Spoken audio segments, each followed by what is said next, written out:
दादांच्या निधनानंतर विलिनीकरणावर चर्चा नाही. विलिनीकरण आणि फडणवीस भेटीचा संबंध नाही. जयंत पाटलांची स्पष्टोक्ती. मोशी दुर्घटनेप्रकरणी 2 अधिकाऱ्यांवर पालिका प्रशासनाची कारवाई. दोन्ही अधिकाऱ्यांचं केलं 6 महिन्यांसाठी निलंबन. मोशी दुर्घटनेत झाला होता 9 जणांचा मृत्यू. कर्जमाफीनंतर शेतकऱ्यांसाठी आणखी एक आनंदाची बातमी. वीज बिल माफ होणार. सीएम फडणवीस यांची मोठी घोषणा. जुहू चौपाटीवर कचऱ्याचं साम्राज्य. 3 दिवसांपासून परिस्थिती जैसे थे. लोकशाही मराठीचं सलग 3ऱ्या दिवशी रियालिटी चेक. तर लोकशाही मराठीच्या बातमीनंतर अमित साटम आज संध्याकाळी जुहू चौपाटीची पाहणी करणार.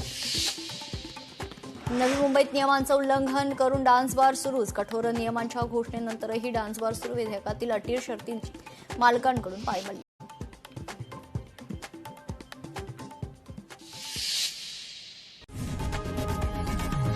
लोकशाही मराठी ऐका, पहा, जागरूक रहा.